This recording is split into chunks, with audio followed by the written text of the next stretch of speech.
Hello. Hello. Nkulamusiza Sebu. Nange bwente wekitiibwa. Mukama wange ono Kasekende Francis alina omumbejja ku Pal FM. Esebo. Tulinako ensonga ze twagala olungamyeko. Esebo. Ku nsonga eya kasasiro. Esebo. Twalabyeko abakulembeze naddala abava mu division gy'otwala oba mu kitundu ky'otwala. Esebo. Nga be bamu ku baatuula ne basalawo oboolyawo ne bakkiriza ekitundu ekyo oboolyawo bagira KCCA yiwayoko kasasiro.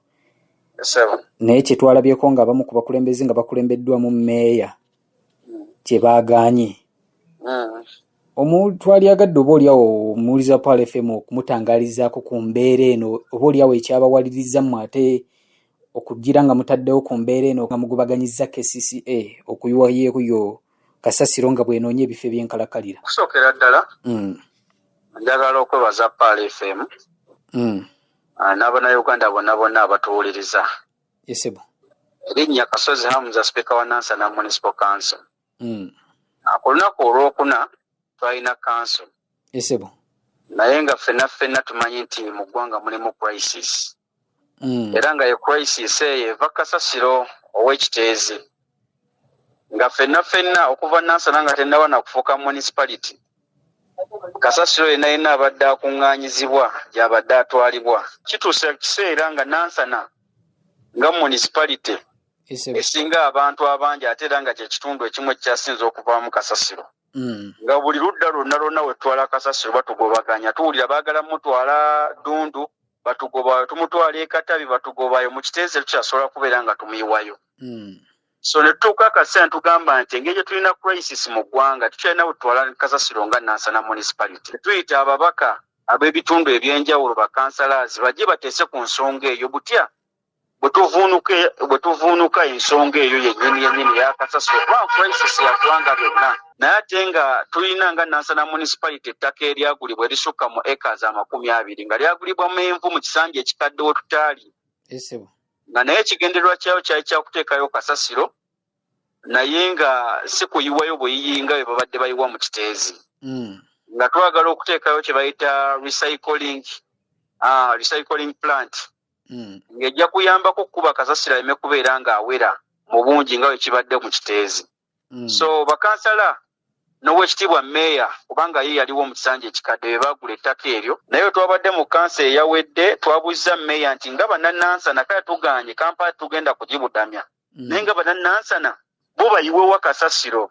Ekyamazima nga talina ansa ng'agamba tujja kuyiwa ku ttaka ly'Emenvu wabula ate tuddemu tunoonye ssente tuguleyo acres nga 3 ate mu kitundu ekirala division ey'Eggombe tube nga tuyiwaawo kasasiro. Ne tumubuuza nti ate awo nema ne process etwala okukkiriza okuyiwa kasasiro mu kitundu ogimanyi bulungi. N'ate eryo ettaka lyali lyakoze eki lyakkirizibwa era mwaligula nga ekigendererwa kyayo kyakuteekawo kasasiro. So ne tumugamba tulina crisis. Babaka ne bamugamba nti engeri gye kiri tuli mu crisis tukozese emyezi 2. Ekisooka tusooka tutunulire demandi z'abantu abali mu Menvu kubanga akatundu k'Emenvu kaali kalina demandi ze baasaba nga temunaba kubeera nga muyiwa kasasiro musooke mutu upgrading eddwaliro lyaffe singa tunaaba tulwadde.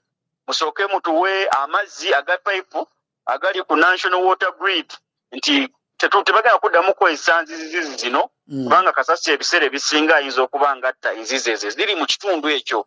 Ne bagamba n'amakubo okuli ekkubo erituusa emmotoka za kasasiro mu kitundu ekyo lizibeere nga waliwo eri mu liita Kiwenda then erala liita eri Bombo gabeere nga gakolebwa. Waliwo abantu abali ku ttaka eryo lyennyini erya kasasiro basaba nti baweebwe ebyapa byabwe. Bakansala ne bagamba nti tuweeyo emyezi just 2 nga Kampala bw'eri mu kunoonya ne Nansana kuba Nansana yennyini nayo ba service provider tebakyalina we bayiwa kasasiro. Bamwimansa bumansa buli we basanze ate nga tugenda kuddayo mu kizibu kye twalimu kuba kati enguudo zigenda kufa nsonga kasasiro bamuyiwa mu myala nabo bennyini tebalina gye bamutwala kasasiro ajjudde mu bantu. Embeera y'omuziziko guno okugaanibwa okuyiwa kasasiro Emenvu mulowooza evaawa? Embeera y'omuziziko ffe twagenze okwetooloola ennyo ng'ettaka lino liteekeddwa okubeera nga lyabbibwa dda.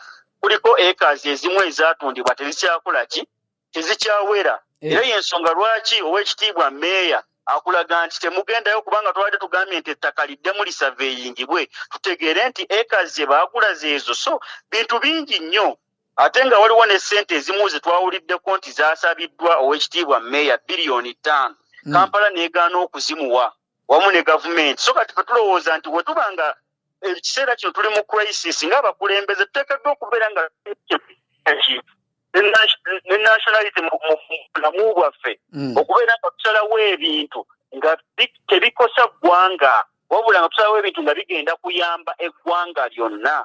So kati nga bannasana ne bakansala abaffe twasazeewo nti bwe kiba nga akaseera kano keetaaga obukulembeze tetugenda kudda mu byakuzannya byabufuzi, tugenda kulaba nga tuteekawo solution at least egenda okuyambako Nansana ne Kampala mu kaseera kano akatono nga bwe beeteekateeka kubanga ekizibu kyaguddewo ekyamazima ng'abantu si beeteefuteefu.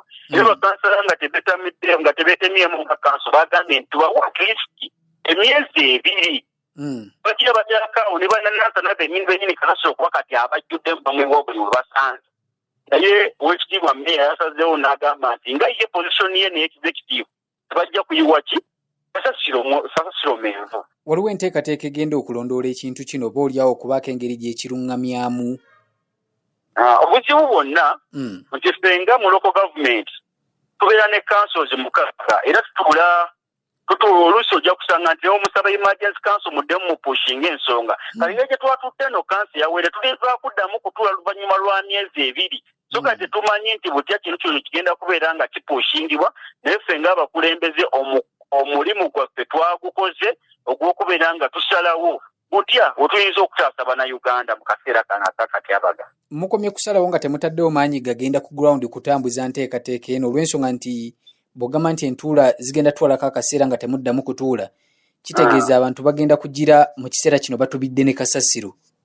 Era abantu saawa zino kyendowooza nti bagenda kugira batubidde ne kasasiro twaffe nga bakansala omulimu gwaffe gwakwogera kuleeta bizibu by'abantu ne tubitegeeza olukiiko then ate abakozi ba gavumenti balina okuteekesa mu nkola ekyo kyonna kyonna kubanga bo basasulwa bakola buli lunaku okuva Monday mpaka Sunday. Naye ffe olunaku ffe nga bakansala tujja lunaku lumu oluvannyuma lwa myezi tujja olunaku lumu tukubaganya ebirowoozo ate ne tuddayo tuli ku musaala wabula tujja buziko olunaku lwa kanso oba ne komiti ne tutuula ojja kusanga nti mu mwezi tuyinza n'obutatula buli luvannyuma lwa myezi 2. So kati twe tumala okuteesa ebintu ebyo recommendation zino ziba ziyisiddwa kanso siko tuteekesa mu nkola ate abakozi ba gavumenti be balina okuteekesa ebyo tuba tubagambye. So tetulina yadde ne capacitation yadde ki ate ogenda okukola sensitization mu bantu kati saawa zino kiri eri gavumenti n'abakozi ba gavumenti abanansana municipality okuteekesa mu nkola ensonga zino nga tuyamba bannanansana ne baganda baffe ab'omu Kampala kuba tulina ne projects nyingi tugatta ne Kampala.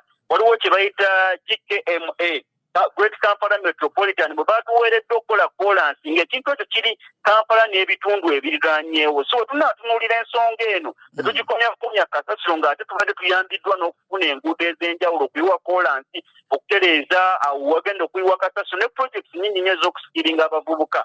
Kigenda kubeera kya nnaku nnyo okubanga ku ssaawa zino tetuvudde mu bannaffe ne bannanansana bennyini bennyini tebalinawo we bayiwa kasasiro ne tubavaamu ku ssaawa zino tugamba nti ettaka lisigale awo nga tekuli kigenzeeko ate abantu batubire ne kasasiro atandika okulwaza eggwanga lyonna ne bannanansana nga naffe mutwalidde. Kati sipiika ogambye ensonga y'abakansala yo kwogera bwogezi abakulu mu gavumenti ne bateekesa mu nkola. Tugambe nti mu mbeera eno mulinga abakkiriza abantu bagira batubidde ne kasasiro nga tewali kiddako. Anti kati era banaaba nga balemereddwa okuteekesa mu nkola ebyo bye twateeseza kubanga ffe Local Government Act omulimu gwaffe nga bakansala kusitula ddoboozi na bizibu ebiri eno wansi ne tubitwala mu lukiiko ne tugamba abakozi ba gavumenti mwe abasasulwa muteekese mu nkola kino. Bwe banaaba bagaanye ekinaddako kyaffe bakulembeze okulaba nga twekumamu ogutaaka tujje tulage obutali bumativu bwaffe mu mbeera ey'okwekalakaasa ate gye tutakyayagala kukola kubanga tukimanyi nti buli muntu yenna amanyi otya bwateekeddwa okubeera nga addukanya ensonga eno ey'akasasiro mu ggwanga eriwo ssaawa zino. Tweyanziza nnyo ssebo tweyanzeegi. Neyanziza nnyo ssebo okumpuliriza. Tukwagaliza akaseera akalungi.